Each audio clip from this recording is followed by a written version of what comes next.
पहला क्वेश्चन है कि नाखूनों का बढ़ना किसका प्रमाण है? तो ऑप्शन डी हो जाएगा पाशवी वृत्ति और संघर्ष चेतना का। पुनर्नवा शीर्षक उपन्यास किसकी रचना है? तो हजारी प्रसाद द्विवेदी। नाखून क्यों बढ़ते हैं शीर्षक पाठ साहित्य की कौन सी विद्या है? तो ललित निबंध है, ऑप्शन बी।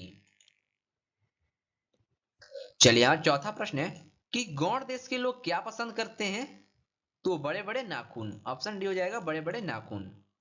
नाखूनों का बढ़ना मनुष्य की किस वृत्ति का परिणाम है? तो पाशवी वृत्ति का, ऑप्शन बी। लेखक हजारी प्रसाद द्विवेदी ने दयनीय जीव किसे कहा है? तो अल्पज्ञ पिता को। प्रयत्न मानव का अर्थ है? तो प्राचीन मानव, ऑप्शन डी।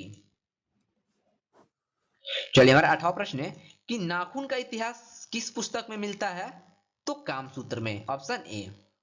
हजारी प्रसाद द्विवेदी ने डीलिट की उपाधि किस विश्वविद्यालय से प्राप्त की? तो लखनऊ विश्वविद्यालय से, ऑप्शन बी हो जाएगा। कहानी में चंद्रकार, त्रिकोण, दंतुल, वर्तुलाकार आकृतियों का बच्चों संबंध किस मानव के किस अंग से है? तो नख से, यानी कि नाखून से, ऑप्शन ए हो जाएगा। ठीक है।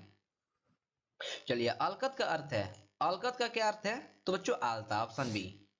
बच्चों मैं आपको बता देता हूं कि अगर आपको ये सारे क्वेश्चन एक बार में याद नहीं हो रहे हैं तो कोई बात नहीं, आप जब इस वीडियो को दोबारा जब देखोगे तो आपको बच्चों सारे क्वेश्चन जो है वो याद हो जाएंगे। ठीक है। चलिए हमारा 12वां प्रश्न है कि द्विवेदी जी को साहित्य अकादमी पुरस्कार किस रचना पर मिला है? तो यहाँ पर अशोक के पर्व, ऑप्शन बी हो जाएगा हमारा अशोक के पर्व पर। प्राचीन मानव का प्रमुख अस्त्र शस्त्र था। प्राचीन जो बच्चों पहले के मानव थे उनका प्रमुख अस्त्र शस्त्र कौन था? तो वो नाखून था उनका, ऑप्शन बी हो जाएगा नाखून। नाखून का बढ़ना किसका परिणाम है? नाखून का बढ़ना किसका परिणाम है? तो मनुष्य के अंध सहजात वृत्तियों का, ऑप्शन बी हो जाएगा मनुष्य के अंध सहजात वृत्तियां का। सब पुराने अच्छे नहीं होते।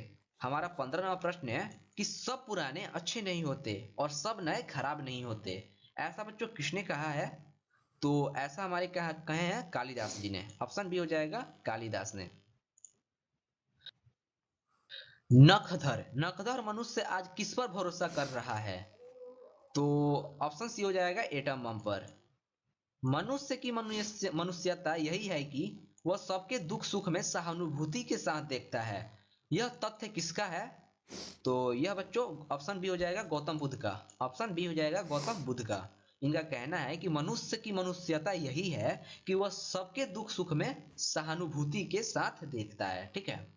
चलिए हमारा 18वां प्रश्न है कि नाखून क्यों बढ़ते हैं? नाखून क्यों बढ़ते हैं कि निबंधकार कौन है? तो आचार्य आचार्य हजारी प्रसाद द्विवेदी, ऑप्शन बी। आचार्य हजारी प्रसाद द्विवेदी जी का साहित्य किस विद्या में लिखा नहीं है? तो यह बच्चों ना तो कहानी नहीं लिखते थे। जो हजारी प्रसाद द्विवेदी थे ये बच्चों कहानी नहीं लिखते थे। ठीक है। इनकी साहित्य जो है वो कहानी नहीं है, बाकी निबंध लिखे हैं, उपन्यास भी लिखे हैं, आलोचना भी लिखे हैं। ठीक है। चलिए यहाँ 20वां प्रश्न है कि कौन सी रचना हजारी प्रसाद द्विवेदी की नहीं है? तो अशोक का फूल ये तो है, और वाण भट्ट की आत्मकथा ये भी है, और हिंदी साहित्य का आदिकाल ये भी है, लेकिन बच्चों माटी की मूर्ति जो है ये हजारी प्रसाद द्विवेदी जी की नहीं है, आप याद रखिएगा। द्विवेदी जी ने निर्लज अपराधी किसे कहा है? तो नाखून को। कामसूत्र किसकी रचना है? कामसूत्र किसकी रचना है? तो हजारी प्रसाद द्विवेदी की। नहीं सॉरी सॉरी सॉरी, कामसूत्र किसकी रचना है? तो वात्स्यायन की, ऑप्शन सी। किसकी है बच्चों कामसूत्र? तो वात्स्यायन की। शिक्षक का अर्थ है तो मोम। हमारा 24वां प्रश्न है कि महाभारत क्या है? तो यह एक पुराण है। हजारी प्रसाद द्विवेदी द्वारा रचित पाठ है, तो नाखून क्यों बढ़ते हैं? ललित निबंध है, तो नाखून क्यों बढ़ते हैं? पुराने का मोह सब समय वांछनीय ही नहीं होता, यह बच्चों किस लेखक की पंक्ति है? तो हजारी प्रसाद द्विवेदी की, कि पुराने का मोह सब समय वांछनीय ही नहीं होता। चलिए हमारा 28वां प्रश्न है कि प्राचीन काल में दक्षिण भारत के लोग कैसा नाखून पसंद रखते थे? तो छोटे छोटे। ठीक है। यहाँ पर देखिए दक्षिण भारत के लोग, प्राचीन काल में दक्षिण भारत के लोग कैसे नाखून रखते थे? तो छोटे छोटे। दधीची की हड्डियों से क्या बना था? तो इंद्र का वज्र। आलोक पर्व शीर्षक निबंध संग्रह किसकी रचना है? तो हजारी प्रसाद द्विवेदी। हजारी प्रसाद द्विवेदी जी का जन्म कब हुआ था? तो 1907 ईस्वी में। हजारी प्रसाद द्विवेदी का जन्म कहाँ हुआ? तो बलिया उत्तर प्रदेश। कौन मनुष्य का आदर्श नहीं बन सकती?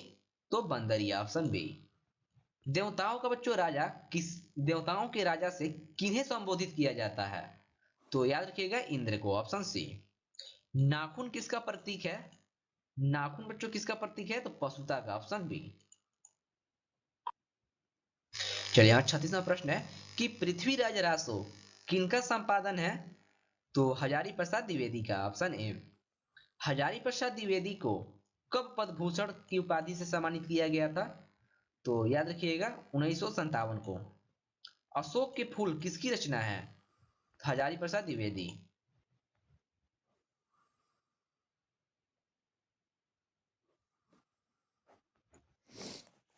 हजारी प्रसाद द्विवेदी की मृत्यु कब और कहाँ हुई? तो इनकी मृत्यु हुई थी दिल्ली में। और कब बच्चों? तो 1979 ईस्वी में। 1979 ईस्वी में और दिल्ली में हुई थी, ठीक है। सहजात वृत्तियां किसे कहते हैं? सहजात वृत्तियां किसे कहते हैं? तो अनजान स्मृतियों को, ऑप्शन बी।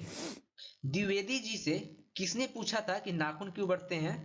तो एक छोटी सी लड़की ने, ऑप्शन बी हो जाएगा। ये काफी ज्यादा मोस्ट इंपोर्टेंट प्रश्न है, ठीक है। इसे याद रखिएगा कि द्विवेदी जी से बच्चों किसने पूछा था कि नाखून क्यों बढ़ते हैं? तो एक छोटी सी लड़की ने। चलिए, नाखून क्यों बढ़ते हैं? नाखून क्यों बढ़ते हैं पाठ में बुढ़े ने सबसे बड़ी चीज किसे माना है?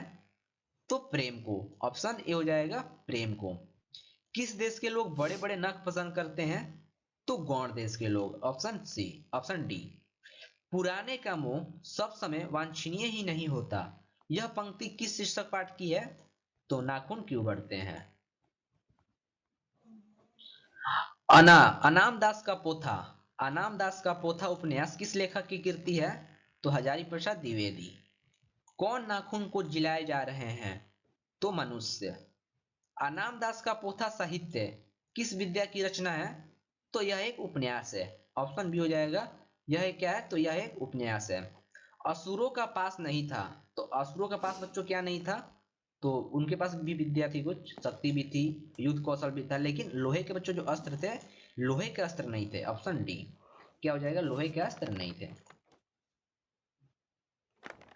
कालिदास की ललित योजना किनकी रचना है? कालिदास की ललित रचना किनकी रचना है? ये बच्चों हजारी प्रसाद द्विवेदी की। गौतम बुद्ध ने कहा था कि मनुष्य की मनुष्यता सबके दुख सुख में सहानुभूति के साथ देखता है। तो यह बच्चों क्या हो जाएगा हमारा? ऑप्शन ए हो जाएगा। ऑप्शन ए हो जाएगा, सभी के दुख सुख में सहानुभूति के साथ देखता है।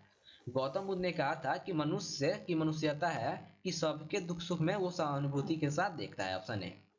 नकधर मनुष्य अब क्या लेकर आगे की ओर चल रहा है? तो एटम बम, ऑप्शन बी हो जाएगा, एटम बम।